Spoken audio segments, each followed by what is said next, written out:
Member for Nedlands. Thank you. And thank you for that, because the member for Victoria Park had actually left me in tears, so you've let me start in good humour instead, so thank you for that. I would like to begin by acknowledging the traditional owners of the land upon which we stand today, the Whadjuk people of the Noongar Nation, their continuing culture and the contribution they make to the life of this place, this community and this state. I pay too my respects to elders past, present and emerging, and in particular acknowledgement to the Aboriginal people in the room. It is indeed an honour to stand in this House as the very first Labor member for Nedlands, and an equal source of pride to stand here as only the second woman to hold the seat since its inception in 1930. There are indeed very many legacies associated with the seat of Nedlands. Importantly, however, looking forward is an opportunity to work alongside the community of Nedlands to show them what it means to have an active and engaged and an inclusive Labor local member. But it is this nature of legacy and in particular the shoulders of the women on whom I and many others here stand that I wish to reflect on today. We do, of course, come together to form this, the 41st Parliament, in what is the centenary of Edith Cowan's election to the West Australian Parliament, the first woman elected to any parliament in Australia. But long before her election, Edith played a very important role in public life, advancing and progressing many issues for women and children that still stand today in the West Australian community. She showed us what was possible, and we have witnessed women take on increasingly diverse and non-traditional roles within public and civic life, including the recent appointment of our Madam Speaker, Michelle Roberts, as the first female Speaker of this House, and I add my congratulations to the well-deserved chorus. I stand here too on the shoulders of my social work colleagues, students and the communities that we serve. A female-dominated profession committed to social justice, human dignity and integrity. We provide care and advocacy for people, for populations and for problems that are very often rendered invisible or hidden. People and places that show us the very worst but also the very best of the human condition. Social work and community service are to me hope in action. Hope is a human endeavour. We find it in our aspirations, in our struggles, our connections and our spirit. To even embark on a career in social work is a quest in hope. Hope that the world can be better, that the world can be kinder, that it can be more just, that people can and do grow and recover, that lives improve, and that the structures that inform those lives can be built on foundations of fairness and justice. If hope, though, is to be a spark for change, it must be active, and it must be fuelled by both imagination and evidence of what works.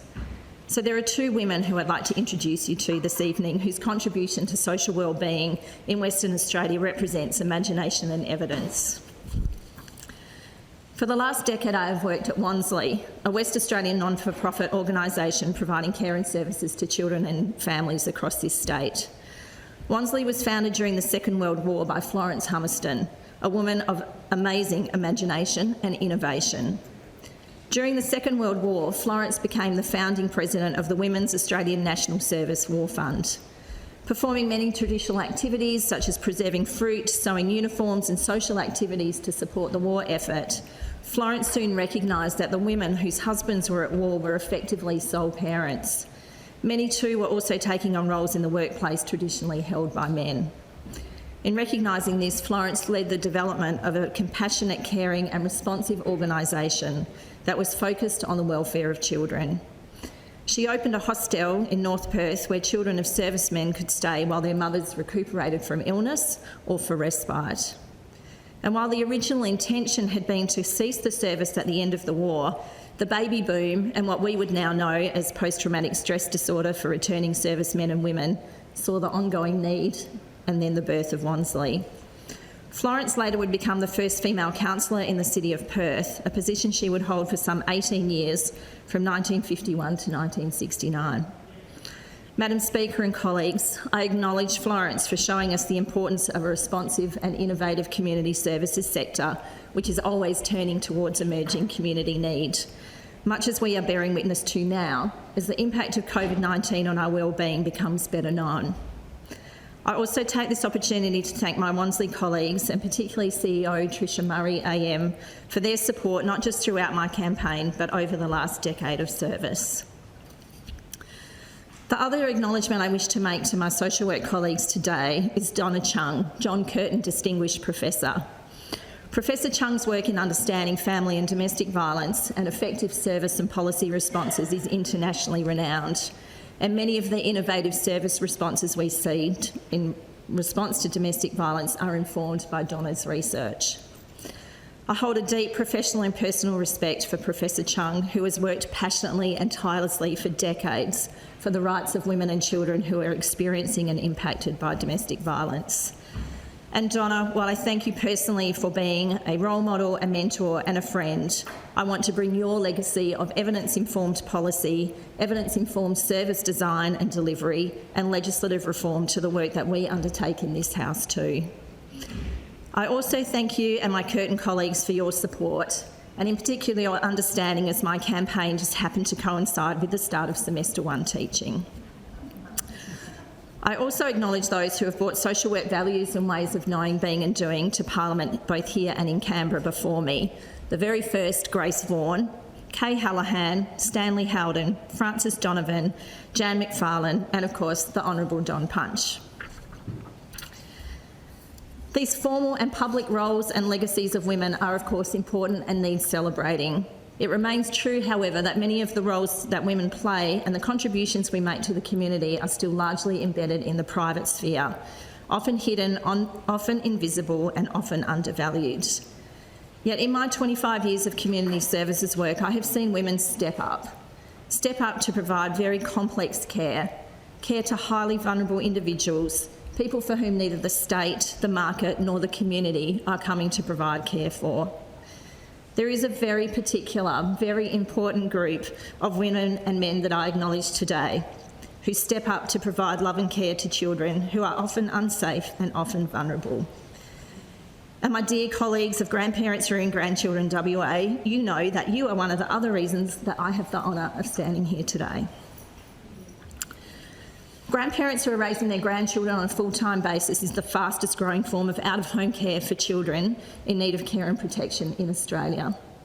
This group of grandparents indeed step up to take responsibility and provide full-time care to their grandchildren when it is no longer safe for them to live at home. Often formed in a period of crisis, these families come together in response to parental substance abuse, mental health, domestic violence and incarceration, and very often the intersection of all of these issues. The majority of these arrangements are considered informal, that is, it's a family arrangement. And what this means is that there is no legal recognition of the grandparents' responsibility and rights when it comes to the care of and the decision-making for their grandchildren. Their ability to access both universal and specialist services are negatively impacted by this. Yet their care keeps their grandchildren out of the formal foster care system, and that system's short and long-term challenges, costs and negative outcomes. There are financial and social savings to the state and the community for grandparents' sacrifices too. We know children in the care of their grandparents experience greater stability and longevity in their placements. Their outcomes are better than for children in the care system as they are known, and most importantly, they are well loved. Having been on the board of Tuart Place for many years, a unique participant-led organisation which provides support to care leavers, including child migrants and forgotten Australians, I know that the impact of a care experience is a lifelong one.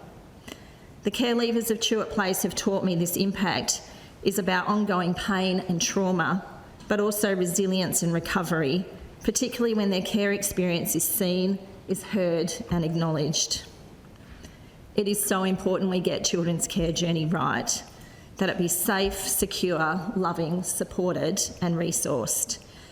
Yes, we should do this for the improved social and economic outcomes and savings that brings to us, but mostly we need to get it right for human reasons.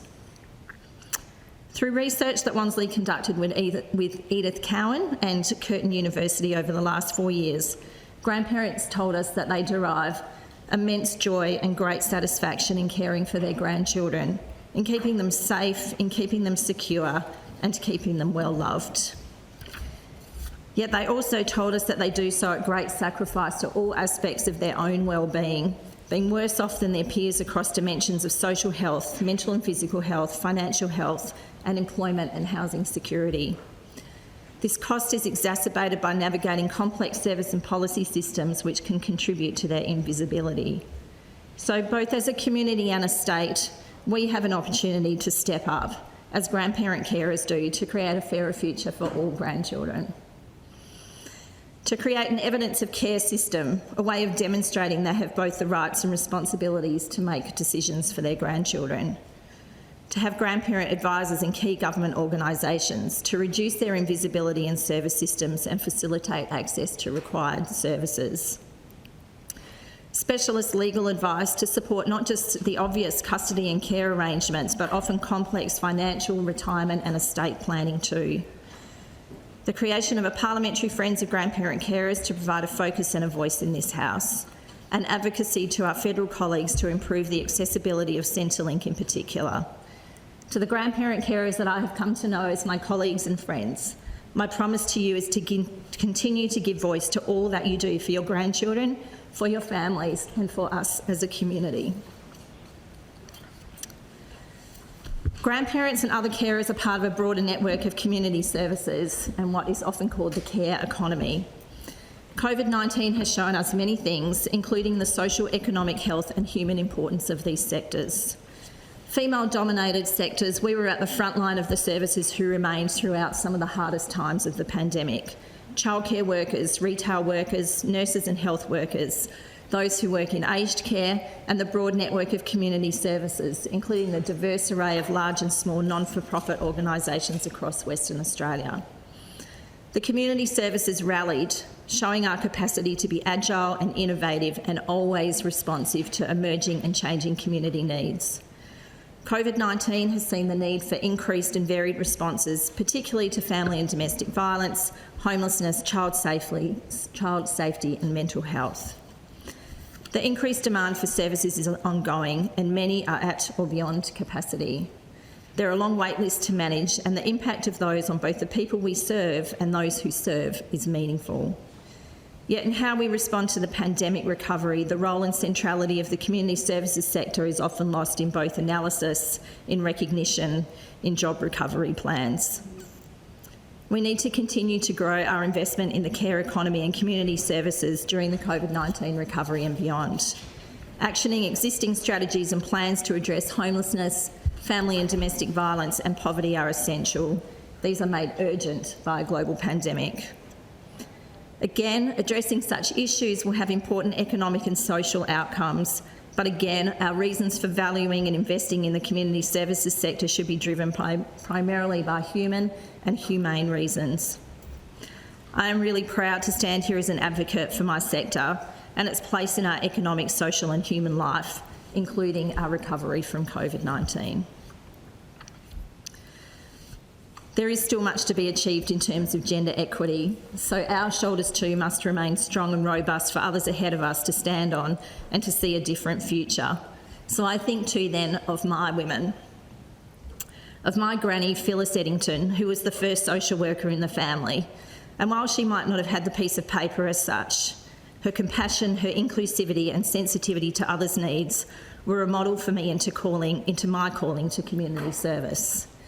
She remains one of the kindest people I have ever had the pleasure to know. And kindness to each other, to the planet and to ourselves is perhaps the greatest gift that we can offer. My grandmother, Marjorie Katrina Stratton, taught me what grace and courage in the face of loss looks like. To love fiercely despite loss is perhaps one of the most courageous lessons that I have been taught. My brother Ben, sister Leonie and I were lucky to be the recipients of that love.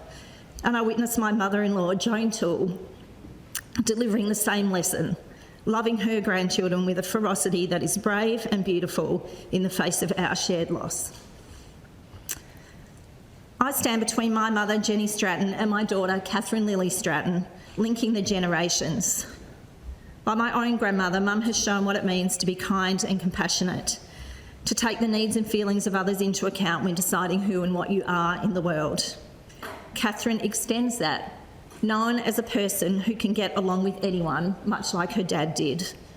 Make them feel at ease, make them laugh, and make them see the best of themselves. Her brother, Oliver Dermot Stratton, has this same compassion and kindness, but his is bounded with a strong thread of social justice. And again, much like his dad did, he will stand up to be counted when he sees a wrong. He is already at 17 an engaged and values-driven citizen. He too is politically active, and when we discussed my running for the seat of Nedlands in this, his 8R year, he was cool, calm and accepting. And so began the campaign for Nedlands, a short and sharp 6 weeks, which began with a 1-week lockdown. In that time, we engaged over 120 volunteers. Many of them were first-time campaign volunteers and were, not yet, members of the party either. They carried out a broad range of tasks, not just for the campaign, but for my family also. So yes, there were many pamphlets delivered, phone calls made, community engagement activities and events held, and a lot of how to vote cards distributed. But there were also meals cooked, cakes delivered, listening ears offered, and children cared for. As a campaign team, we were always clear that we would run a positive and a local community-based campaign. A campaign informed by Labor values of justice and inclusivity, and one with integrity at its core. The feedback that we constantly got from pre-poll and on election day itself was that our volunteers were committed, engaged and positive.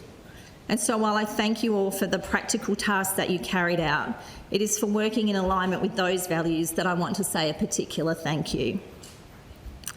To my campaign team, Sandra Nelson, my campaign director, who was the first Labor member for the seat of Katherine in the Northern Territory, which she won by 28 votes. Sandra lived the knowledge that there is no unwinnable seat. There is just a seat that hasn't been won before. That became our campaign mantra. And Sandra, your passion, your straight talking, your strategic thinking and integrity were and are a force to be reckoned with. Bev Jow, who was the first to ask if we could stop talking about unwinnable seats and instead talk about challenging seats. Another example of what those of us from the community services bring to the table, always strengths-based, always optimistic. And Bev, while working full-time, was also the one who managed those 120 volunteers across the many weeks and hours of campaigning and pre-polling, and I thank you, Bev. Michael Berry, who created the all-important campaign soundtrack, would also start every meeting with a list of our innovative wins and hopes. Yes, he is a social worker too. And he brought these together post-election to form what has become our campaign ode.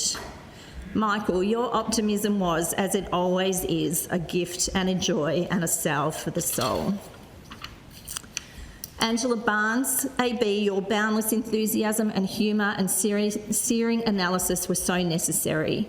You brought too the familiarity of our social work ways of knowing, being and doing to the work. I thank you not just for your campaigning, but for your decades of friendship and collegiality.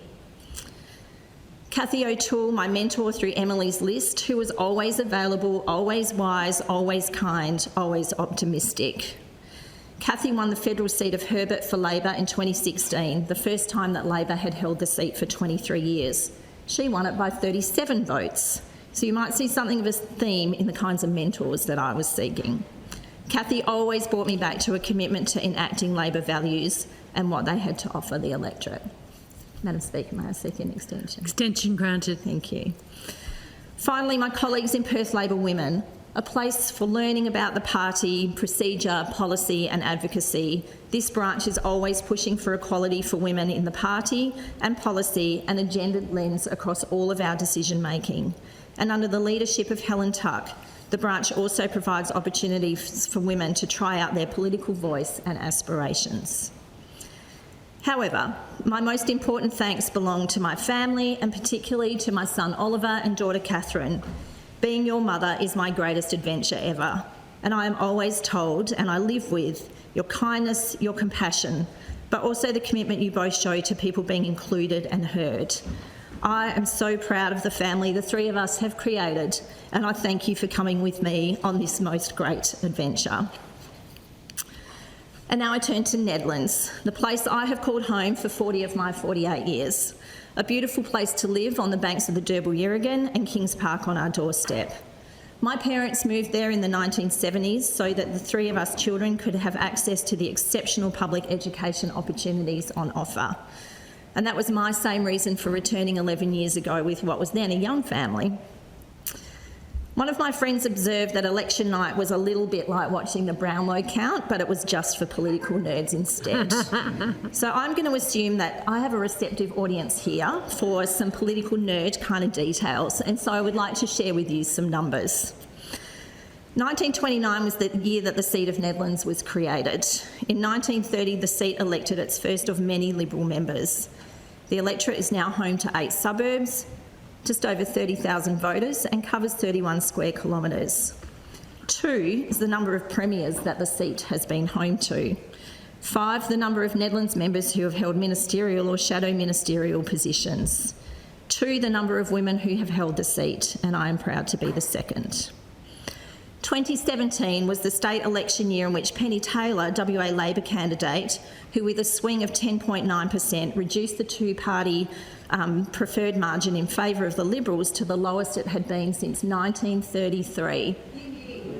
So I thank you, Penny, for that leading legacy. 12 years was how long my predecessor had held the seat. The Honourable Bill Marmion was my local member for all the time since I have returned to live in Nedlands. Bill, I want to thank you for your many years of service to the people of Nedlands and in your ministerial and shadow ministerial roles, the state of Western Australia. I thank you particularly for your kindness to me on the campaign trail, for running a positive campaign as well, and your very public good wishes post-election. 8.6% was the margin in the seat before a boundary redistribution after the 2017 state election. And when we welcomed parts of West Perth, that margin became 8%. 80 to 92%, depending on which poll you read and or believed, was the approval rating of our Premier, the Honourable Mark McGowan, as we headed into election day. This was meaningful in the electorate of Nedlands, where 32% of our population are aged over 65. And they told us many times on pre-poll how they had felt particularly scared and particularly vulnerable during COVID-19. Premier, I was asked many times to pass on to you this message of thanks for seeing our older people, for seeing their vulnerability, for protecting them, and for keeping them and all of us safe. 68 years is the longest that someone told us they had been a Liberal voter and were now voting Labor for the first time. We had quite a few of those. So many people who told us that they were a first-time Labor voter. 2025, now that's the year that they will become second-time Labor voters. 167 was the number of votes by which we won the primary vote, or 0.7% for those who prefer comparative stats. 9.1% was the swing to Labor in the primary vote, and 10.8% the two-party preferred swing. We won 9 out of 12 of the booths. The seat took 5 days to count and declare. 55 is how many days that actually felt like. 4, the number of resignation letters I've had to write. So again, to my colleagues at Wansley, at Curtin University, at the University of Western Australia, and to the Board of Tuart Place, thank you for your generosity in supporting my campaign and for hoping that I would not be back. 5.6%, the margin by which the Labor Party now holds the seat of Nedlands, and 1, the number of Labor members the seat has had for now. Behind these numbers, though, is of course a story of gratitude and a story of community. Nedlands gave me a great childhood and an excellent education. Nedlands gives me a safe place to raise my children with lots of opportunities on their doorstep. The community of Nedlands stood by us when the worst thing that ever happened to us happened to us. Nedlands gives me a beautiful natural environment to both enjoy and to protect, and I'm so grateful for this community. I'm also grateful to this community, the people of Nedlands, Dalkeith, Subiaco, Shenton Park, Daglish, Jolimont and West Perth, for the honour that you have granted me in representing you, to work with you, to work alongside you in service, in representing all of Nedlands, all the members of our community, whether you voted Labor for the first time or have done so all your life. And I bring with me to that service the lesson from all the legacies that I have spoken of today, to live and to serve with courage, with grace, with kindness, in ways that are inclusive and are always about progressing social justice for our most vulnerable, to serve in gratitude and collaboration, but always to serve with hope, and my esteemed colleagues, I consider all of us to be brokers of hope, and that together, and that in this very particular parliament, we can contribute to a society that is more just and more inclusive. Thank you.